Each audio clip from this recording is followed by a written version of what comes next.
By the seventh day, God had finished the work he had been doing, so on the seventh day he rested from all his work.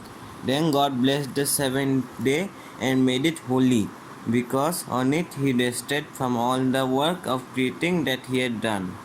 This is the account of the heavens and the earth when they were created, when the Lord God made the earth and the heavens. Now no shrub had yet appeared on the earth, and no plant had yet sprung up, for the Lord God had not sent rain on the earth, and there was no one to work the ground. But streams came up from the earth and watered the whole surface of the ground.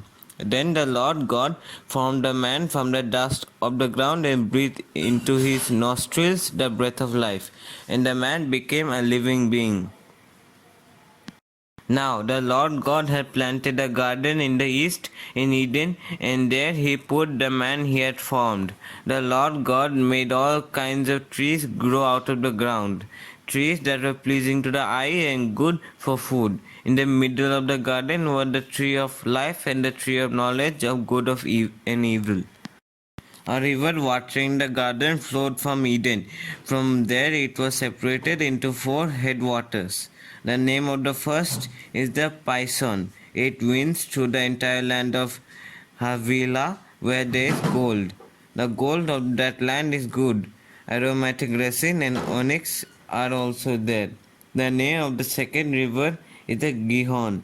It winds through the entire land of Kos. The name of the third river is the Tigris. It runs along the east of Assur. And the fourth river is the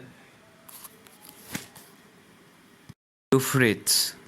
The Lord God took the man and put him in the Garden of Eden to work it and take care of it. And the Lord God commanded the man, "You are free to eat from any tree in the garden, but you must not eat from the tree of knowledge of good or evil, for when you eat of it, you will certainly die."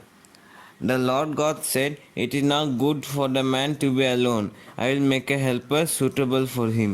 Now the Lord God had formed out of the ground all the wild animals and all the birds in the sky. He brought them to the man to see what he would name them, and whatever the man called each living creature, that was its name. So the man gave names to all the livestock, the birds in the sky, and all the wild animals. But for Adam no suitable helper was found. So the Lord God caused the man to fall into a deep sleep. And while he was sleeping, he took one of the man's ribs and then closed up the place with flesh. Then the Lord God made a woman from the rib he had taken out of the man, and he brought her to the man. The man said, "This is now bone of my bones, the flesh of my flesh. She shall be called woman, for she was taken out of man. For this reason a man will leave his father and mother and be united to his wife, and they will become one flesh." The man and his wife were both naked, and they felt no shame. Now the serpent was more crafty than any of the wild animals the Lord God had made. He said to the woman, "Did God really say, 'You must not eat from any tree in the garden'?" The woman said to the serpent, "We may eat fruit from the trees in the garden, but God did say, 'You must not eat fruit from the tree that is in the middle of the garden, and you must not touch it, or you will die.'" "You will not certainly die," the serpent said to the woman. "For God knows that when you eat of it, your eyes will be opened, and you will be like God, knowing good and evil." When the woman saw that the fruit of the tree was good for food and pleasing to the eye, and also desirable for gaining wisdom, she took some of it and ate it. She also gave some to her husband who was with her, and he ate it. Then the eyes of both of them were opened, and they realized they were naked, so they sewed fig leaves together and made coverings for themselves. Then the man and his wife heard the sound of the Lord God as he was walking in the garden in the cool of the day, and they hid from the Lord God among the trees in the garden.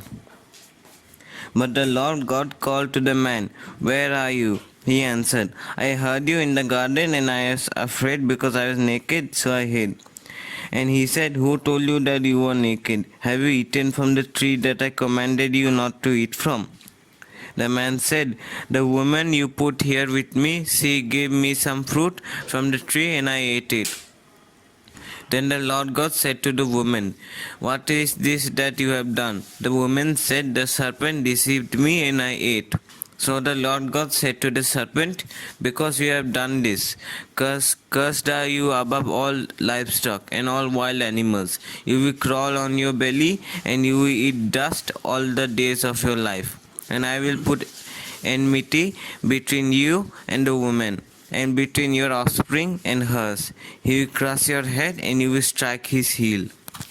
To the woman he said, "I will make your pains in childbearing very severe. With pain you will give birth to children. Your desire will be for your husband and he will rule over you."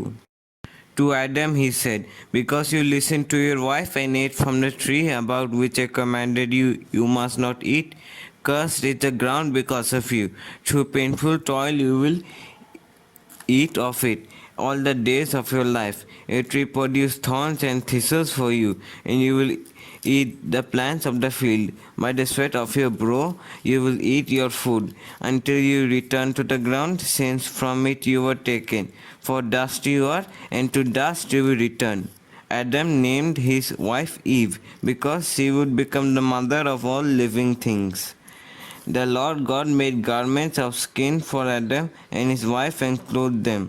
And the Lord God said, "The man has now become like one of us, knowing good and evil. He must not be allowed to reach out his hand and take also from the tree of life and eat and live forever."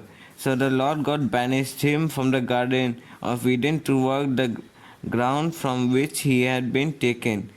After he drove them out, he placed on the east side of the Garden of Eden cherubim and a flaming sword flashing back and forth to guard the way to the tree of life.